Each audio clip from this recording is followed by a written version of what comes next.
PM के खिलाफ अभद्र भाषा के इस्तेमाल पर सियासत तेज। अमित शाह ने राहुल गांधी पर निशाना साधा। बोले कि राहुल के मंच से पीएम और उनकी मां को अपशब्द कहे गए। जितनी गाली दोगे उतना कमल खिलेगा। गृहमंत्री अमित शाह बोले राहुल गांधी की नकारात्मक राजनीति की शुरुआत की। ऐसी राजनीति राहुल को गर्त में ले जाएगी। शर्म बची है तो राहुल गांधी माफी मांगे। अमित शाह बोले देश की जनता अपशब्द बर्दाश्त नहीं करेगी। कांग्रेस ने सारी सीमाएं लांघी।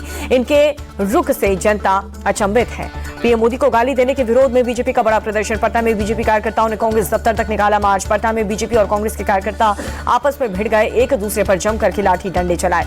प्रदर्शन के दौरान ट्रक और कार के शीशे भी फोड़ दिए गए। बीजेपी ने कांग्रेस कार्यकर्ताओं पर लगाया था पथराव का आरोप। बिहार के मंत्री संजय सरावगी बोले कांग्रेस के लोग गुंडागर्दी पर रहे। हम शांतिपूर्ण मार्च निकाल रहे थे। ये लोग 2005 वाला बिहार बनाना चाहते हैं। दरभंगा में कांग्रेस के मंच से पीएम को अपशब्द कहने की सीएम नीतीश ने निंदा की है। बोले पीएम और उनकी दिवंगत मां के खिलाफ अभद्र भाषा का इस्तेमाल निंदनीय है। पीएम मोदी की मां के अपमान पर कांग्रेस की सफाई। सुप्रेश ने बोली कि हमारे लिए सबकी मां पूजनीय है। उस मंच पर हमारा कोई नेता नहीं था। पीएम को गाली देने के मामले में बीजेपी के आरोपों पर आरजेडी का पलटवार। कहा कि मंच पर कांग्रेस आरजेडी का कोई नेता नहीं था। रैली से कथित तौर पर गाली दी गई है। आरजेडी ने कहा कि बिहार में यात्रा के खिलाफ ये हेडलाइंस मैनेजमेंट कर रही है बीजेपी। लालू परिवार को ये लोग गाली दे रहे हैं। पीएम के खिलाफ अभद्र टिप्पणी के सचिन पायलट ने निंदा की। बोले कि ये निंदनीय। कांग्रेस का इसका कोई लेना देना नहीं। पीएम मोदी को गाली देने के मामले में गिरफ्तारी। पुलिस ने आरोपी रिजवी उर्फ रजा को अरेस्ट कर लिया। कल दरभंगा में कांग्रेस के मंच से हुआ था शब्दों का इस्तेमाल। पीएम मोदी के खिलाफ राहुल गांधी की तू तड़ाक वाली भाषा जारी है। सीतामढ़ी और मुजफ्फरपुर की रैली में राहुल ने पीएम मोदी को तू कहा। बिहार में राहुल गांधी की वोटर अधिकार यात्रा का आज 13वां दिन है। बड़ी संख्या में लोग शामिल हैं। तेजस्वी और वीआईपी पार्टी के चीफ मुकेश सहनी भी यात्रा में मौजूद हैं। चुनाव से पहले महिलाओं के लिए नीतीश कुमार का बड़ा ऐलान। मुख्यमंत्री महिला रोजगार योजना शुरू करने की घोषणा की। व्यवसाय करने के लिए मिलेगी आर्थिक मदद। 2 दिन के जापान दौरे पर प्रधानमंत्री मोदी जापान इकोनॉमिक फोरम में शामिल हुए। कहा कि भारत जापान की साझेदारी हर क्षेत्र में ये साझेदारी विश्वास को और बढ़ाती है। पीएम मोदी बोले भारत निवेश के लिए सबसे बेहतर। यहाँ पर राजनीतिक और आर्थिक स्थिरता। जापान में पीएम मोदी बोले भारत दुनिया की सबसे तेजी से बढ़ने वाली अर्थव्यवस्था। जल्द ही तीसरी सबसे बड़ी इकोनॉमी वाला देश बनेगा इंडिया। मोदी बोले भारत की आर्थिकता नीतियों में पारदर्शिता, रिफॉर्म, परफॉर्म और ट्रांसफॉर्म हमारी अप्रोच है।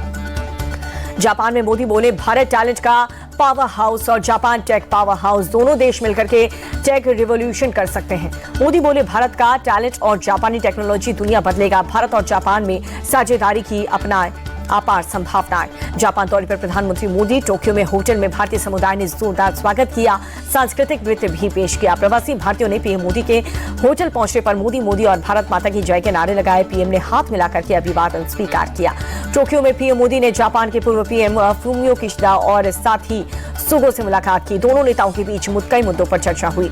31 अगस्त से 1 सितंबर तक चीन के तियानजिंग में रहेंगे प्रधानमंत्री मोदी। चीनी राष्ट्रपति शी जिनपिंग के निमंत्रण पर एससीओ सम्मेलन में भी शामिल होंगे। प्रधानमंत्री मोदी ने विदेश यात्रा को लेकर के सोशल मीडिया पर किया पोस्ट। जिनपिंग और पुतिन से मिलने को उत्सुक।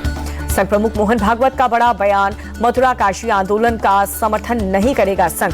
कहा कि लेकिन हिंदुओं की भावना का सम्मान होना चाहिए। भागवत ने 75 साल की उम्र में रिटायर होने की अटकलों को किया खारिज। बोले कि ना मैं रिटायर होऊंगा और ना ही किसी को रिटायरमेंट के लिए कहूंगा।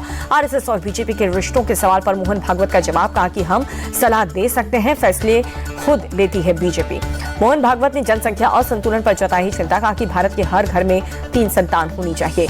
घुसपैठ पर मोहन भागवत की 2 टूक। कहा कि डेमोग्राफी बदलना चिंता का विषय है। घुसपैठ और धर्मांतरण को रोकना होगा। जमीयत उलेमा हिंद के अध्यक्ष मौलाना अरशद मदनी ने की आरएसएस की तारीफ। कहा कि 100 साल पूरे होने के मौके पर जो प्रस्ताव आरएसएस ने रखा हमें वो अच्छा लगा। काशी मथुरा के अलावा किसी भी मंदिर के शिवलिंग न ढूंढने के संघ प्रमुख ने बयान पर बोले मदनी। इस पूरे मामले में हमारा नजरिया 1991 का वर्षगांठ है।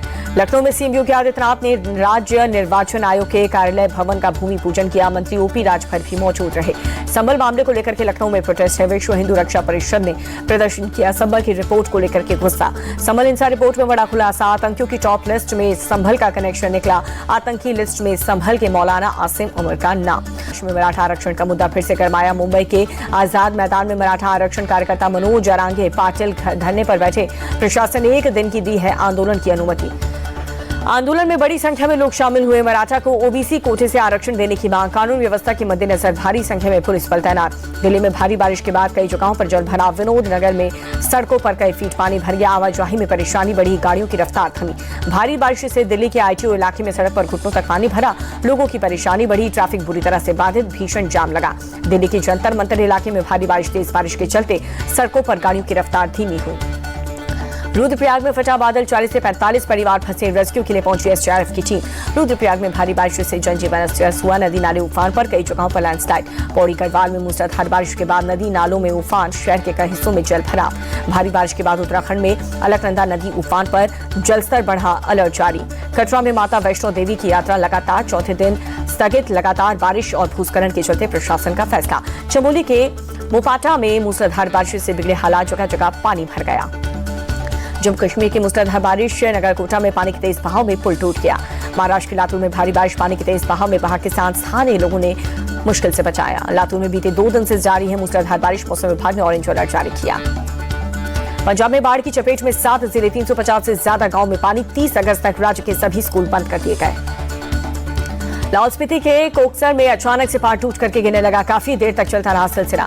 पहाड़ टूट करके गिरने से दहशत में आपस में लोग, किसी तरह की जान माल के नुकसान की खबर नहीं। हिमाचल के मनाली में कई जगहों पर तेज बारिश, भारी बारिश के चलते कई जगह पर जल भराव।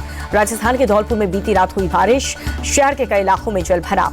बारिश और जल जमाव की वजह से आम जनजीवन बेहाल, गलियों में भी जमा हुआ पानी। सड़क पर पानी लगने से आवाजाही में परेशानी, गाड़ियों की रफ्तार थम गई। भारी बारिश के बाद वाराणसी में वरुणा नदी के जलस्तर बढ़ा, निचले इलाकों में पानी घुस गया। हरिद्वार में बीती रात हुई तेज बारिश, शाम जनजीवन हुआ प्रभावित। बारिश की वजह से कई इलाकों में लगा पानी, लोगों को आवाजाही में मुश्किलें। तेलंगाना के मेरठ में मूसलाधार बारिश से बाढ़ की स्थिरता, तीर्थ मंदिर पानी में डूब गया। गाजियाबाद में पुलिस ने मुठभेड़ के बाद 2 बदमाश को गिरफ्तार किया। जवाबी कार्रवाई में एक बदमाश के पैर में लगी गोली। घायल बदमाश को इलाज के लिए अस्पताल में कराया गया भर्ती, पुलिस पूछताछ में जुटी। दिल्ली में दर्दनाक हादसा हुआ, लोडिंग ट्रक की चपेट में आने से स्कूटी सवार की मौत। पुलिस ने शव को कब्जे में लेकर के पोस्टमार्टम के लिए भेजा, मामले की जांच जारी। दिल्ली साइबर पुलिस को मिली है बड़ी सफलता, फर्जी एडमिशन रैकेट का भंडाफोड़ किया। 1 करोड़ 34 लाख रुपए के साथ 2 आरोपी गिरफ्तार। बेंगलुरु में 27 साल की सॉफ्टवेयर इंजीनियर ने आत्महत्या कर ली। महिला के परिवार ने दहेज उत्पीड़न का आरोप लगाया। फरीदाबाद में दर्दनाक सड़क हादसा, तेज रफ्तार कार नाले में गिरी, 3 लोगों की मौत। बाबा सिद्दीकी हत्याकांड में एक और आरोपी अरेस्ट, कोर्ट ने आरोपी को 8 सितंबर तक पुलिस हिरासत में भेजा। महाराष्ट्र के नासिक में हादसा, प्रैक्टिस के दौरान आर्मी का एक जवान पैराशूट सहित एक घर पर गिरा। लखीमपुर खीरी में खौफ का पर्याय बनी है, बाघिन को पकड़ा गया। वन विभाग की टीम ने पिंजरे में कैद किया। गणेश उत्सव का आज तीसरा दिन।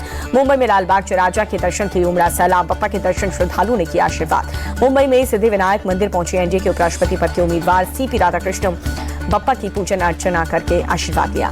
ग्रो के आईपीओ की सेबी से मिली मंजूरी, सबसे बड़े स्टॉक ब्रोकिंग प्लेटफॉर्म की लिस्टिंग को हुआ रास्ता साफ। डीडीए के प्रीमियम हाउसिंग स्कीम 2025 की लॉन्चिंग, योजना के तहत फ्लैट को किफायती दाम पर बेचा जाएगा। गेमिंग बिल के खिलाफ 30 अगस्त को कर्नाटक हाई कोर्ट में सुनवाई। रमी खिलाने वाली कंपनी A23 बोली, स्किल बेस्ड गेम को बैन करना गलत बात है। हॉकी की जादूगर मेजर ध्यानचंद की आज जयंती है। केंद्रीय खेल मंत्री मनसुख मांडविया श्रद्धांजलि दी। डायमंड लीग में खिताबी जीत से चूके नीरज चोपड़ा, लगातार तीसरी बार सिल्वर मेडल से करना पड़ा संतोष। नीरज चोपड़ा अपने आखिरी प्रयास में 85.01 मीटर का थ्रो किया। जूलियन वेबर में 91.51 मीटर की थ्रो, 7 डायमंड लीग में खिताब जीता। 30 अगस्त को हॉकी विद हरमनप्रीत कार्यक्रम का होगा आयोजन। राजगीर में आसपास के गांव के खिलाड़ी कप्तान हरमनप्रीत सिंह के साथ हॉकी खेलेंगे। 31 अगस्त को संडे ऑन साइकिल का खास कार्यक्रम होगा। राजगीर के आसपास के गांव में युवाओं के साथ भारतीय हॉकी टीम ने खिलाड़ी 5 किलोमीटर तक साइकिल चलाएंगे। मोहम्मद शमी ने रिटायरमेंट की अफवाहों को किया खारिज, कहा कि वनडे वर्ल्ड कप जीतना है सपना।